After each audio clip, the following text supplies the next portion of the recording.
today's class we are going to discuss the basis of beams. That is the introduction to beams, in which we are going to discuss what are the loads are applied, being applied under load, what are the different types of loads, and what are the different types of supports are there for the beam to be supported. So this is the topics or contents in which we are going to discuss here. Okay. First, let's take a beam. Beam is nothing but a structural member which carries a transverse load. Okay. So let's have a structural horizontal structural member which carries loads, so that when a beam is to be carried, so supports are needed. Okay, the supports are needed. What are the supports? Let's take now. I will have supports here, so that the structural member will take care of the transverse load. So here a load, let's take this 50 Newton, and another load 20 Newton. Okay, so number of loads can be carried by the beam. Okay, here the vertical beam, this is called reaction. Let's take a point A, this is point B, and here is C and D is taken here. So at point A, we are having a support. So we will have support reactions at A, at B point, or B. Okay. So in beams, to find the reaction is the first step to solve for the shear force and bending moment diagrams. Okay. Reactions at the where the supports are being at ground. That's the very important thing to be solved. For that, how to solve, I will discuss later. Okay.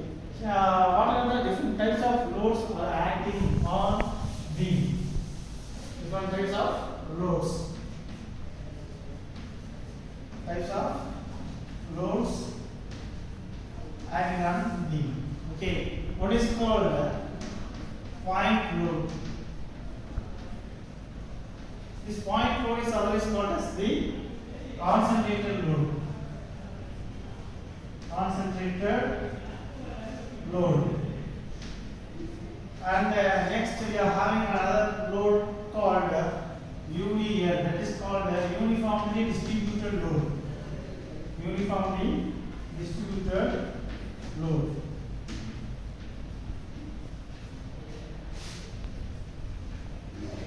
Generally, this is called is UDL, uniformly distributed load, and the term is called uniformly varying load. Uniformly varying load. So, the simple way it can be called as UVL. So now these are the different types of loads acting on the beam. One is called point load, otherwise it is called concentrated load. Next one is the uniformly distributed load and uniformly varying load. Okay. Here the thing is how to take the loads. Okay. For calculation of the shear force and bending moment diagram. Just first one by one. First one is called point load. That is concentrated load. So how it can be represented? It is nothing but a load acting on a beam at a specific point. That means specific point means the area concentrated is very negligible. So that the load is called a point load. Let's take one needle. Okay, one needle with a heavy weight can be hung on the beam. The area of contact is very negligible. So that kind of load is called a point load. Okay. Next one is, let's take this as a load P. Generally PS Newton or kilonewton. Next one is I told you that the uniformly distributed load. First, one more thing I have to tell that for point load, it can be represented in a beam. Let's take a beam having support at both ends. Okay, both are hinge support. Let's assume here the point load how can be represented. The point load can be represented like this. Okay. So this is the way the point load can be represented with a value magnitude of 10 Newton or 50 Newton like that. So I am just taking in terms of P, in terms of Newton. Okay. Now let's go for the UDL, uniformly distributed load. If uniformly distributed load, we cannot say this is not a uniformly distributed load. So how can we represent? The uniformly distributed load can be represented in such a way that, okay, I am going taking the uniform distributed load for the entire span of the beam. Let's take the entire span here.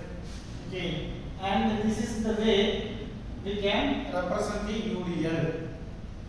And how can we represent the value of this load? So it can be represented in terms of small w per meter run. It can be say w per meter run. So actually the load is in terms of Newton, but here the load will not be taken as directly. Here per meter, what about the load? Like that the uniformly distributed load will be taken off. Okay. So here the unit is Newton per meter. Okay. So 1 meter, how much? Newton. Like that can be taken off. Since it is uniformly distributed, the shape or geometry will be a rectangle. Okay. It can be represented like this also. Same thing. Okay. Same thing. It can be represented like this. So the axis goes down load, and this height will be the W. Let's take 10 Newton or 20 Newton like that. Okay, and the length is about, let's take if it is 5 meter. 5 meter, how to take? Okay, now I am taking load here is given as W per meter. This is not the direct load. It is called the intensity of load. Okay, let's take this nothing but 10 Newton per meter. It's nothing but 1 meter, 10 Newton is load. So this height will be the load 10 Newton. For 5 meter, what is the load? We can directly multiply. So why? Because if it is a rectangular one, the area of the shape, okay, the area of the shape will be the direct load. So here the rectangle 5 into 10 equal to 50. So 50 Newton is the load, that is the direct load, can be taken as the single load or point load. So it can be converted. It can be converted like this. It can be converted to a point load as 50 Newton. Okay, 50 Newton. And the load is towards downward 50 Newton. Okay. And what about the thing? If L is equal to say L is equal to 5 meter, okay, so that is 50. And if it is equal to 5 meter, there this load is acting because it is acting particularly at the point. Where it acts exactly at the center point, or is there a calculation? Yes, it is there a calculation. We know that a point on which the load is contributed, that means focused on. That load is called the center of gravity. Okay, so the shape is rectangular one. It is a symmetrical one, so it acts exactly at the center point. So the load will be at the center of the span. Okay, so it is 2.5 meter. It is also 2.5 meter. So the location can be identified by this one. Okay, it is about the UDL. Okay, uniformly distributed load. If it is a uniformly variable load, so how to take? Same thing. Let's take it's a uniformly distributed. Here it is uniformly variable load, and how it will be. So let's move on to the another load called uniformly variable load. Here it is uniformly distributed to uniformly varying. So along the lengthwise the load is varying, and it is varying not zigzag, it is uniformly. So it should be a triangular one. So here the load from a point 0 to is varying uniformly, and it ends with the 1 point. And this height, actually let's say this is the load acting towards downward action. Okay, this height indicates the total weight of It is the height of the beam. So W per meter. The maximum, okay, height. So the maximum load here, because at this length the load is here this much. Okay. So the height indicates the weight. Okay. So on the different locations, different load will be there. And how to find the total load? That is my question. Okay. Here also the shape is triangle. Okay. So the area of the shape will give you the total load. And I can find the area. The area which is equal to half BH.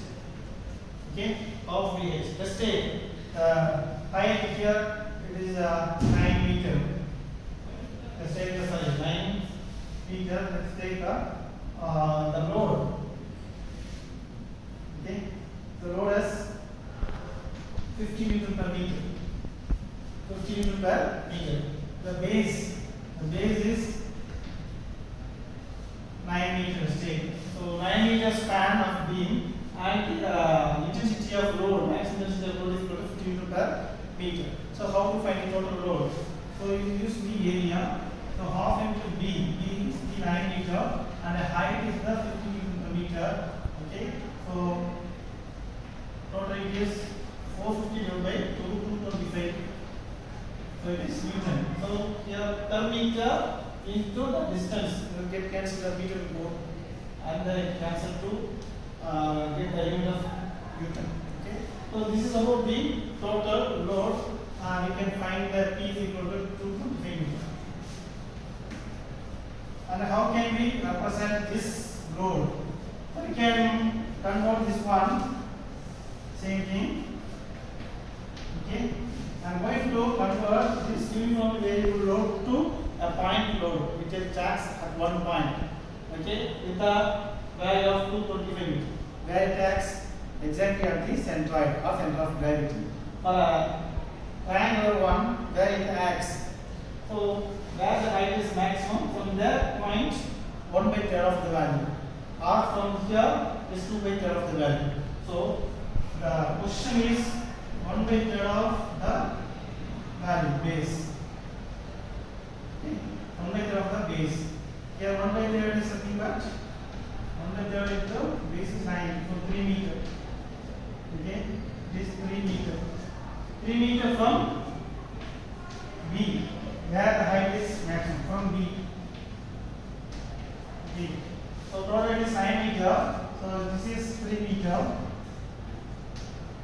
Okay, at 3 meter you have the total load. This is equal to P equal to 225 meter. So from here, from A is 6 meter, from B is 3 meter. So it can be converted to a point load as like this one. So we have to find the total load to be calculated. We find the shape and find the area. That is the method of finding the total point load. And for the rotation, we have to get the shape and find the center of gravity. Okay, that is to find the location where the point load is at. So that's all in today's class. We will see the next class with a different topic. Thank you.